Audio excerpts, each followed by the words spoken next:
આગામી 10 ઓગસ્ટના રોજ ભરૂચ જિલ્લામાં ભવ્ય સમરસ કાવડ યાત્રાનું આયોજન કરવામાં આવનાર છે. તો આ યાત્રા અખિલ ભારતીય સંત સમિતિની પ્રેરણાથી હિન્દુ ધર્મ સેના ગુજરાત દ્વારા યોજાઈ રહી છે. તો આ યાત્રાની શરૂઆત ભરૂચના પ્રસિદ્ધ પ્રગટેશ્વર મહાદેવ મંદિરથી થશે અને ત્યારબાદ કાવડ યાત્રીઓ કાવી કંબોઈના શ્રી સ્તંભેશ્વર મહાદેવ મંદિર પહોંચશે, જ્યાં પાવન નર્મદા જળથી મહાદેવજીને અભિષેક કરાશે. તો આ યાત્રાની પૂર્વ તૈયારીના ભાગરૂપે ગંગોત્રી હોટલ ભરૂચ ખાતે એક પત્રકાર પરિષદ યોજાઈ હતી, જેમાં હિન્દુ ધર્મ સેના ભરૂચના જિલ્લા પ્રમુખ પ્રયાગ સિંહ વાસિયા અધ્યક્ષ પદે ઉપસ્થિત રહ્યા હતા. તો આ યાત્રામાં 108થી વધુ કાવડ યાત્રીઓ ભાગ લેશે, જ્યારે 25 સ્વયંસેવકોની ટીમ યાત્રા માર્ગ પર સેવા કાર્ય માટે તૈનાત રહેશે, જેથી ભક્તોને કોઈ અડચણ ના પડે. ત્યારે આ યાત્રાનો મુખ્ય ઉદ્દેશ્ય ભક્તોને આધ્યાત્મિક આનંદ, સંસ્કૃતિ સાથે જોડાણ તથા શાંતિ, એકતાના અને ભક્તિભાવનો સંદેશ પ્રસારિત કરવો છે. તો આ પત્રકાર પરિષદમાં હિન્દુ ધર્મ સેનાના અગ્રણીઓ સુધીરસિંહ અટોદરિયા, પ્રયાગરાજ વાસિયા, જીના ભરવાડ, વિરલ ગોહિલ, જીતુ રાણા અને રાહુલ વસાવા ઉપસ્થિત રહ્યા હતા.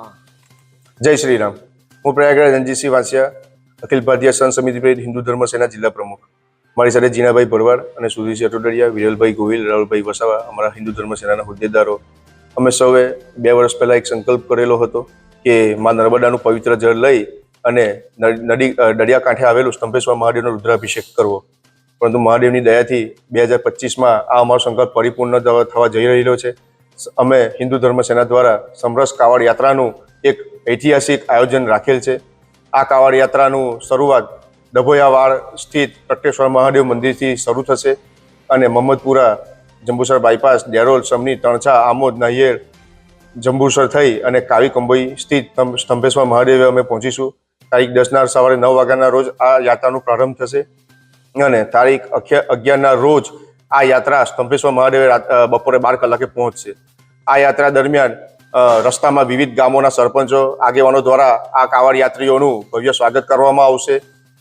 સ્વરાજ ભવન જંબુસર સ્થિત આ યાત્રા વિરામ લેશે અને ત્યાંથી પછી આગળના મુકામે યાત્રા પ્રસ્થાન કરશે. આ યાત્રામાં સલામતીના ભાગરૂપે અમે રિફ્લેક્ટર જેકેટ, દવાની વ્યવસ્થા, ફરફરાડીની વ્યવસ્થા, પાણીની વ્યવસ્થા, એમ્બ્યુલન્સની વ્યવસ્થા રાખેલ છે અને સાથે સાથે હિન્દુ ધર્મ સેનાના 25 સ્વયંસેવકો યાત્રીઓના સેવામાં જોડાશે. અને આપ સૌને આ પ્રેસ મીડિયાના માધ્યમથી હિન્દુ ધર્મની સૌ જનતાને હું અપીલ કરું છું કે આપ પણ આ ઐતિહાસિક યાત્રાનો એક ભાગ બનો અને ભગવાન મહાદેવના સ્તંભેશ્વર મહાદેવે આપણે સૌ ભેગા મળીને ચાલીને જઈએ એવી આપ સૌને હું પ્રાર્થના કરું છું, નમ્ર અરજ કરું છું. ભારત માતાજી કે વંદે માતરમ, જય જય ગરવી ગુજરાત, ઓમ હર હર મહાદેવ.